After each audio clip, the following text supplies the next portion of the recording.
actually all the scholars, I think there were 6 of us in my year that you picked. We didn't know each other before we got on the plane. And of course, I think you did on purpose that you spread us out in different boarding houses. So we maximize exposure. Yeah, exactly. Yeah. So we only got together during holidays, half terms and summer or winter vacations.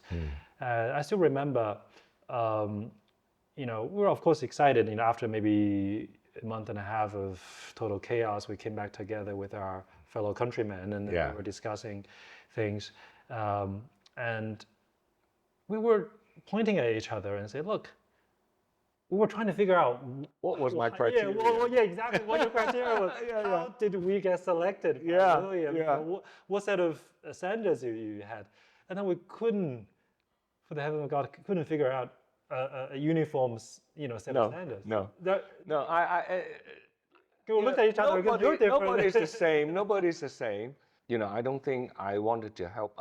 At that moment, everybody in China, how could they afford the school fees in the UK? Everybody, came from a needy family. Although both your parents are, they're educated people, and in fact, all my scholars' parents are very educated, and that's why they brought you up so well. But I picked you guys is because China at that time was going through. Everybody had to work hard, and they have a go. They had to have a go, and they were hungry, and they were, they wanted to succeed, no matter what, right? The path to success was very uniform. Yeah. There wasn't a lot of options. Yeah. When I compare my Hong Kong scholars and my China scholars started at the same time, my China scholars are in some way more successful than my Hong Kong scholars. It's different. It's different, but because they have the Hong Kong scholars are still very conformed to the Hong Kong way, whereas my China nowadays is so diverse and they're so open to new things. That's a very good point. So after studying in England for a few years and working in Hong Kong, I went back to China in 2011, and I reconnected with people who I went to school with in China. My classmates in Sizhou and earlier, in the middle high school. And I felt, because like you said, the entire country was catching up. It was opening up and the economy was developing. So by the time that we were into our maybe 10 years or more of working age, then we started having interactions again. I keep in touch with a lot of my friends from the old days, even not just in life but also in business. But what I detect in terms of difference in our view of the world is that I think I'm much more accommodating. I'm much more accepting towards different opinions and different perspectives. And I attribute all of that to the fact that you gave us the opportunity to see the world at such an early age, when our brains are still developing and our view of the world is still forming. So naturally, we became much more acceptive towards different opinions and perspectives, which I think is crucial, especially in today's world. Back in my school days, I think I was already at university then. We were trying to set a goal for my career. And back then we were thinking, maybe playing that bridge role was going to be valuable because there was such a wide gap between the West and the East. People in the UK and the United States really didn't understand what was going on in China, and maybe we could be the link. Exactly. So, go back to how I chose you guys. I deliberately chose, everyone had different personality. Some are stubborn. Stubborn is a good thing, Stubborn doesn't mean, people think that persistent shortcoming, persistent and resilience. Right? You want to succeed. You fail. In fact, learning from failure is much more important than success. What just came up to me is really, we're all different in our own ways. But one thing, if there's one thing that we had in common, was that we all accepted who we were. Yeah. Yeah. We didn't feel ashamed of how different we are. Exactly. We just felt comfortable with it and carried on. Because I felt good being different. So I wanted to choose everyone all my scholars are different. Right. Right. But the only common thing that they share is that they are all academic. They're all bright. And, character, nobody has the same character, right? Even twins don't have character. Right. Okay? So that's why I embrace differences. Right. Like, you have to be open-minded. Yeah. I think it's one of the qualities of being a good leader is to be open-minded as well. Right. And then you can see what is the virtue of that person, what they're good at, what they're not good at.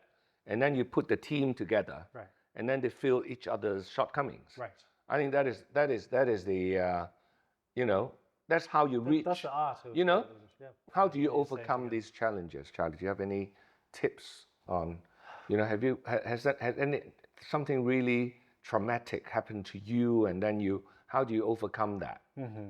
I think the big difficult transition for me was when I switched from more of a banker or advisory role to a more of a venture, or what we call sort of in industry jargon is jumping from the sell side to the buy side, is creating your own business. Yeah. And also that coincided with my employer asking me to focus more on China, because when I first started my career in Hong Kong, I was traveling all across Asia. We're working on Australian deals, Japanese deals. Even I almost went to India for something. But later on, we all had to develop our own specialty. Of course, China was economy was rising, and because of our cultural background, it was natural. But really, so when I made the switch, then we had to make very tough decisions. When you're an advisor, your interests are more or less aligned with your client. You help them succeed, and then you share in their success. Yeah. But when you're doing business as a proprietor, so you have your own books to consider, then it becomes more. I don't want to say this in a sort of a low fashion. It's not a bargain. You gain, I lose, but really you had to design schemes so that to gain advantage commercially, and sometimes you had to really shape what you say and what you don't say, and you had to think of design ways to lead people into decisions that you want them to make. Solving problems. Right. These are challenges that, if you have a way to solve it, then there's no longer a problem. Nobody was telling us how to set a life goal or how to really know what was truly rewarding over the long term. Yeah. That you couldn't find in a textbook or on a business You just case. learn on the, you had to figure it out. Figure it out, yeah. Right. Yeah. Of course, I was lucky enough to come across another, what I would call 贵人. You were, of course, the first and the biggest. But really, this is somebody that we invested in is a business entrepreneur who now owns the largest shoemaker in the world. Yeah. So initially we were counterparties, and we were buying a piece of their company and then took them public. And later on, he became my patron in terms of, when I started my own fund. Yeah. But really, he showed us how you can make a successful business by also considering all of your partners, how they can share in your success, and they can later on carry you forward. Yeah, yeah. And it's very similar to your concept of philanthropy. You're not asking for a payback, but you really want this gesture of goodwill or this positive mentality to be carried forward. Yeah.